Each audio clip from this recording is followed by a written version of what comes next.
E hoje, nos estúdios da Alpha, eu vou conversar com Gavin James. Hey, Gavin! Hey! I'm here. How are you? How are you? How are you? Good to see you. How's things? Yeah, I'm pretty good down here. How about there? Good, yeah, I can show you if you want. It's I'm in Dublin at the moment. There's the Liffey. You can kind of see.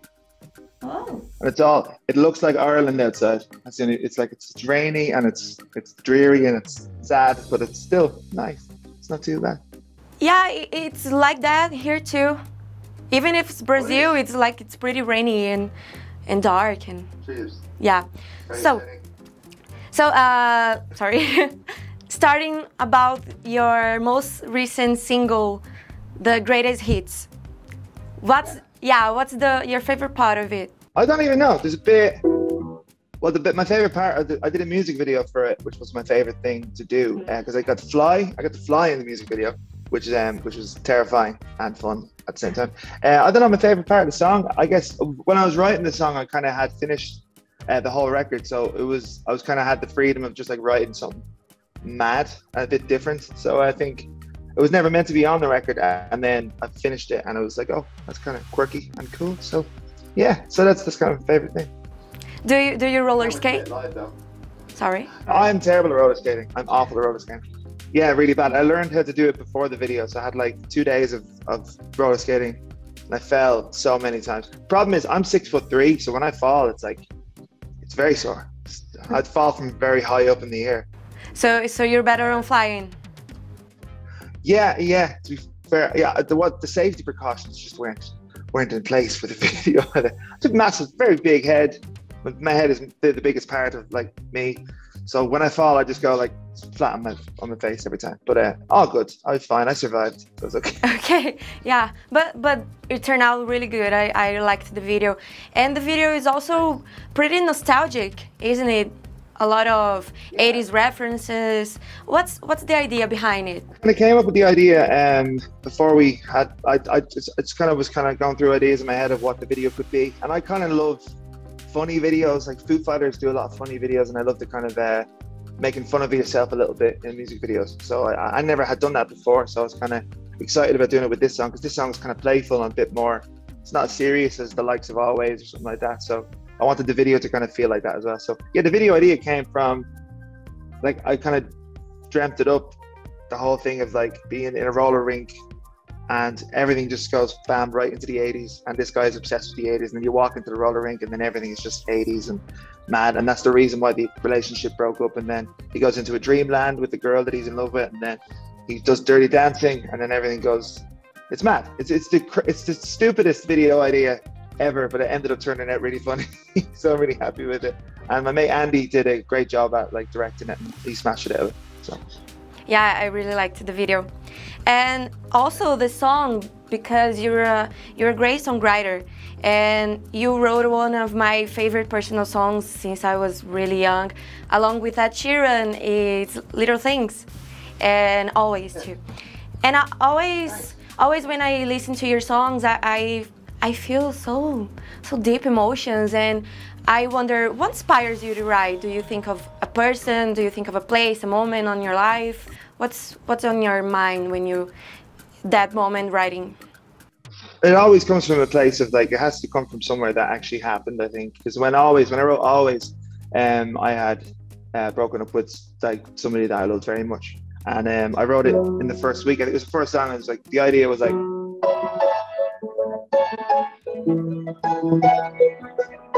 and it was a very quick song. It came out so fast. I think the first thing that came out was like, what am I supposed to do without you? Like, all came out really fast. And I think when a song comes out really fast and you write it, that song was written in a day, and it was recorded in a day, and it was mixed on the second day. So it was the quickest song I'd ever really written. I think that's always a good thing when it comes to songwriting, because when the song is out so fast, it means you didn't really have time to think about what it was, and you didn't, all the kind of things that stop you from writing something kind of from the heart and from your personal experience. Usually there's always some little voice in your head telling you to stop being honest sometimes, and that's just like a human thing. So I think when something's done really fast, I think it's always the most honest and truthful thing. So that one came out really fast, and so the Greatest Hits and my song Nervous came out very fast as well. So I always try now just to write everything real fast.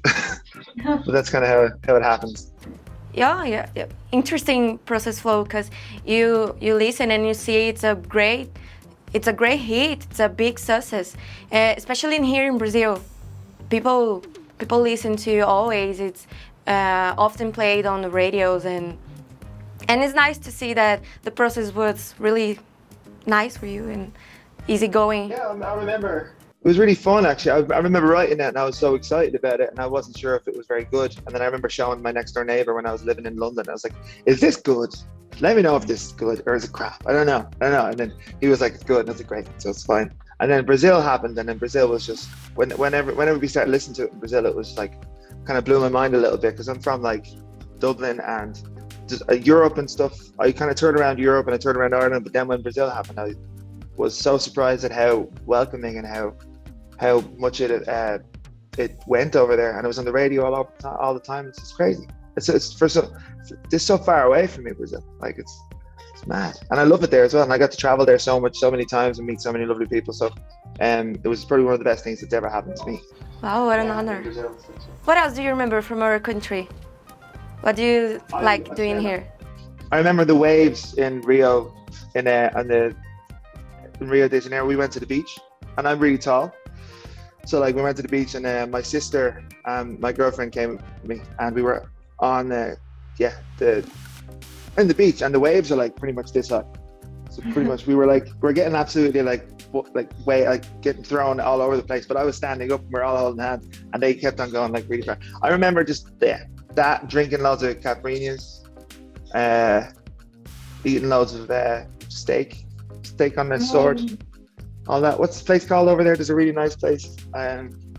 But yeah, all that was great food, great people. And I remember just doing the gig. I did a gig in Sao Paulo, and everybody was they knew all the words to all the songs. So it wasn't like they knew the words, which was very strange for me, because it's like, they knew all the B-sides. Like I can barely remember some of my lyrics for some of my other songs. So it was great. Yeah. I love it over there. I can't wait to go back. Your Brazilian fans are really passionate about you. They're really into your songs, and always when we play on the radio, people compliment and say, you should play more. It's really nice. Sweet. That's class. I like that. And when you've been here in Brazil, you also went to a few television shows, and you've been on soap operas also. Would you like to be more on Brazilian television? Yeah, they'll have me. Yeah, they have to get bigger cameras because my head is so big, so that's the problem. I'm gonna. Yeah, I'd love to. It was very funny trying to act on I think I acted on Pega Pega, and it was really funny.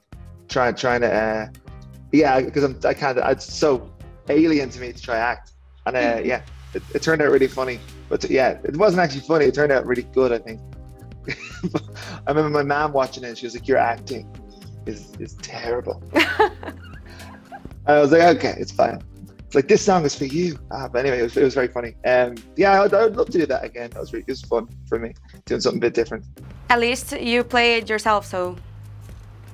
Exactly, yeah, it was fine. Not hard. I think I was gonna speak something like in Portuguese, but I couldn't put it together. My accent just got in the way completely. It was like, obrigado, tudo bem. That's very good. Tudo bem. I will learn a lot more when I go over there. I remember I spent a couple of weeks over there, and I learned a little bit, and then I came home and I forgot everything. So I'll have to come back over and learn a bit more. Maybe next time you'll be here, you can be here at the radio with us, and we can teach you some more. You can teach me. I want to learn a song in Portuguese. I'd love to. I want to learn. Do you know any Brazilian artists? I love Anavitória. Anavitória, cool. They're class. I love them. They're really good. There's a guy that sings a song with them, and he's amazing too. There's a guy that has long blonde hair, and he's kind of a surfer, and he has loads of cool songs. Vitor Kley? I can't remember. I think it's him. Yeah, I think it's that guy. Yeah, I love. Yeah, every time I've been over there, I've met loads of lovely artists as well, and they're all very nice. Everybody's so nice. They're all really friendly. They're like, hey, they're like, yeah, cool. I like it over there for that. So yeah, I can't wait to go back over and do some more work. I'd love to work with some Brazilian artists and stuff as well. Even do like a duet of Always, because I've never done that. I'd love to hear like a half Portuguese and half English version of Always. It'd be kind of cool. Wow, that would be really interesting. Maybe you can work with them? I will figure out. I'll try to figure something out with somebody. Yeah. Okay, I'll be looking forward to. And speaking of your desire on music, is there anything else that you would like to do? Any genre or any partnership featuring? Oh, definitely. There's a few people I have in mind for the next record. That I have one duet for the next record that I can't say, but it's going to be good. And everything's finished now as well. So I finished on Friday last week, so the whole record's done, and it means it's out next year, and I'm very excited about it. So it's all finished, and I think it's the best one. It feels like it's the one that I spent like 2 years on it because there was nothing else to do. I was just sitting in my house writing songs. I had nothing else to do. So yeah, so I'm excited about it because I rewrote it about 5 or 6 times. So yeah, I'm buzzing for everybody to hear it when it comes out finally. Nice. Is there anything that you can tell us about this new record? Oh yeah, so it's gonna have songs on it. Some of them are going to be sad. Some of them are going to not be sad. Some of them are going to be like jumpy around, dancey songs. Some of them are going to be cry in your bathtub kind of songs.